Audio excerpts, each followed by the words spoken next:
আজিৰ প্ৰথম প্ৰশ্ন হৈছে শ্ৰীকৃষ্ণ কীৰ্তন পুথিখন কোনে ৰচনা কৰিছিল? শুদ্ধ উত্তৰ হৈছে অপশ্যন গ ৰাম সৰস্বতী। দ্বিতীয়টো প্ৰশ্ন হৈছে শ্ৰীকৃষ্ণ কীৰ্তন পুথিখনৰ উদ্ধাৰকৰ্তা কোন আছিল? শুদ্ধ উত্তৰ হৈছে অপশ্যন ক বসন্ত ৰঞ্জন ৰায়।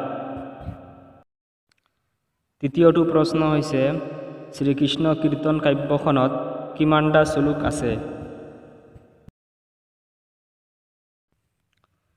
ইয়াৰ শুদ্ধ উত্তৰ হৈছে অপশ্যন গ 161টা।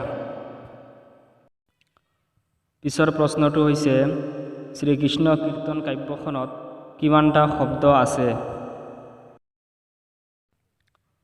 ইয়াৰ উত্তৰ হৈছে অপশ্যন গ 418টা।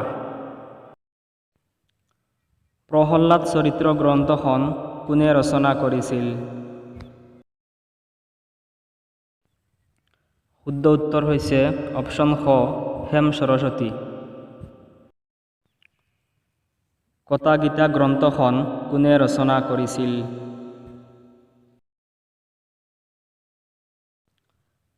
শুদ্ধ উত্তৰ হৈছে অপশ্যন ক ভট্টদেৱে কথা গীতা গ্ৰন্থখন ৰচনা কৰিছিল। অসমীয়া ভাষাৰ মূল ভাষা পৰিয়ালটো হ'ল উত্তৰ হৈছে অপশ্যন খ ইণ্ডো ইউৰোপিয়ান। সৈয়দ আব্দুল মালিকৰ চুটি গল্পই কোনটো যুগত সৰ্বাধিক খ্যাতি লাভ কৰে? শুদ্ধ উত্তৰ হৈছে অপশ্যন ক ৰামধেনু যুগত খ্যাতি লাভ কৰে। ৰেলৰ আলিৰ দুবৰি বন গল্পটো কোনজন গল্পকাৰৰ ৰচনা? শুদ্ধ উত্তৰ হৈছে অপশ্যন খ সৈয়দ আব্দুল মালিকৰ ৰচনা। কোনটো চুটি গল্পত সৈয়দ আব্দুল মালিকে গোড়া সৈনিকৰ প্ৰতি দাঙি ধৰিছে?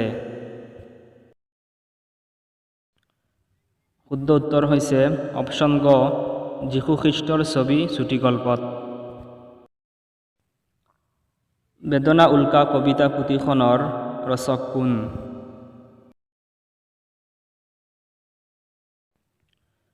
শুদ্ধ উত্তৰ হৈছে অপশ্যন গ অম্বিকাগিৰি ৰায়চৌধুৰী। পিছৰ প্ৰশ্নটো হৈছে বন্দিনী ভাৰত মাতা নামৰ নাটকখনৰ ৰচক কোন?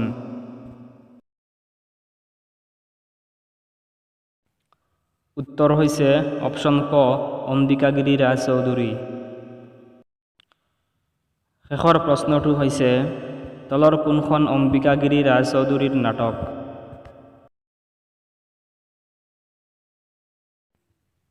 শুদ্ধ উত্তৰ হৈছে অপশ্যন গ জয়দ্ৰত বধ।